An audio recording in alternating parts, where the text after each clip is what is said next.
রহিম। বাংলাদেশ জাতীয়তাবাদী দল লোহাগাড়া উপজেলা ও পৌরসভা কর্তৃক আয়োজিত মহান স্বাধীনতার ঘোষক ও দলীয় গণতন্ত্রের উপকার আধুনিক বাংলাদেশের স্থপতি শহীদ রাষ্ট্রপতি জিয়াউর রহমান বীর উত্তমের ৪৫তম সাধারণ বার্ষিকী উপলক্ষে আজকের এই আলোচনা সভা ও দোয়া মাহফিলে সভাপতিত্ব করছেন আমার শ্রদ্ধেয় চাচা জনাব হেমন্ত হোসেন।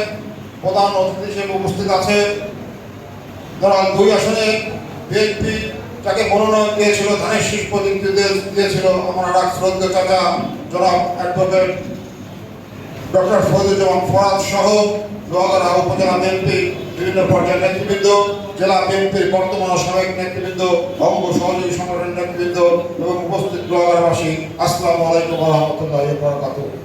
বক্তব্য শুরুতেই আমি মহান স্বাধীনতার ঘোষক শহীদ রাষ্ট্রপতি জিয়াউর রহমান বীর উত্তম, দেশ নেত্রী বেগম খালেদা জিয়া এবং আরাফাত রহমান কোকো সহ বিগত ফ্যাসিস্ট বিরোধী আন্দোলনে আমাদের যে সকল সহযোদ্ধা ভাই শহীদ হয়েছে তাদের আত্মার মাগফিরাত কামনা করছি এবং মহান রব্বুল আলামিনের কাছে দোয়া করি মহান আল্লাহ যেন তাদের জান্নাতুল ফেরদৌস দান করেন।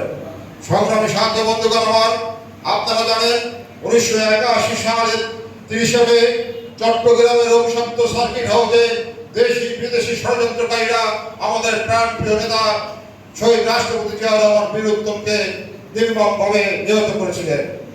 যারা বাংলাদেশের স্বাধীনতা, সার্বভৌমত্ব, গণতন্ত্রকে বিশ্বাস করে না, যারা বাংলাদেশের অস্তিত্বকে বিশ্বাস করে না, সেই চক্রান্তকারীরা কিন্তু সেদিন আমাদের নেতাকে হত্যা করেছিলেন। জিয়াউর রহমানের হত্যার পরও সেই সব ষড়যন্ত্র কিন্তু এখনো শেষ হয়ে যায় নাই।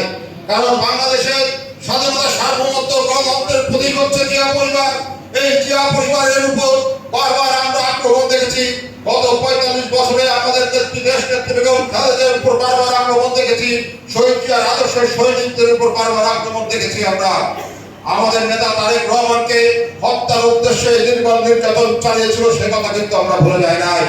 মহান রব্বুল আলামিনের অশেষ রহমতে গত ১২ ফেব্রুয়ারির নির্বাচনের মাধ্যমে বাংলাদেশে একটি গণতান্ত্রিক রাষ্ট্র আবার পুনঃপ্রতিষ্ঠিত হয়েছে।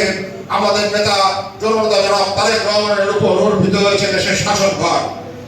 আপনারা জানেন গত ৩ মাসে আমাদের যেসব নির্বাচনী ওয়াদা ছিল, ফ্যামিলি কার্ড, কৃষক কার্ড, ওলামা মাশায়েখ সহ হিন্দু ধর্মাবলম্বী যেসব মানুষরা আছে, তাদের যারা ধর্মগুরু আছে তাদের কার্ড প্রদান, ভাতা প্রদান করা সহ বিভিন্ন যে ওয়াদা করেছিল ইতিমধ্যে তার বাস্তবায়ন দেশটা তারেক রহমান শুরু করেছে।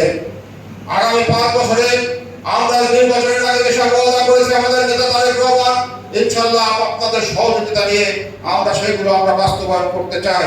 এই কারণে আমাদের মধ্যে স্পষ্ট নিরপেক্ষ থাকতে হবে। আমরা এবং আপনারা সবাই মনে রাখবেন, আমরা হচ্ছে শহীদ জিয়ার আদর্শের সৈনিক। শহীদ জিয়া বলেছিলেন, ব্যক্তির চেয়ে দল বড়, দলের চেয়ে দেশ বড়। সেই আদর্শ থেকে আপনারা কখনো বিচ্যুত হবেন না। ব্যক্তি স্বার্থ যদি ত্যাগ করতে হয়, দলীয় স্বার্থকে সবার আগে দেখতে হবে। তার আগে দেখতে হবে বাংলাদেশকে। আমাদের নেতা তারেক রহমান বলেছেন সবার আগে বাংলাদেশ। তিনি বাংলাদেশকে কিন্তু সবার আগে প্রাধান্য দিয়েছেন। তাই সকল ভেদাভেদ ভুলে আমাদের নেতা শহীদ রাষ্ট্রপতি জিয়াউর রহমান বীর উত্তমের ৪৫তম শাহাদাত বার্ষিকীতে দাঁড়িয়ে আপনাদের আহ্বান করতে চাই, আগামীতে আমাদের স্থানীয় নির্বাচন হবে, ইউনিয়ন পরিষদ, উপজেলা, পৌরসভা নির্বাচন হবে। সেই নির্বাচনকে আমরা যেন ঐক্যবদ্ধ হবে বিএনপি মনোনীত প্রার্থীদের আমরা যেন ২ আসনে সহ জেলায় আমরা জয়যুক্ত করতে পারি। সেই অতীতের ভুল থেকে শিক্ষা নিয়ে আমাদের অগ্রভাগে আমাদের এগিয়ে যেতে হবে।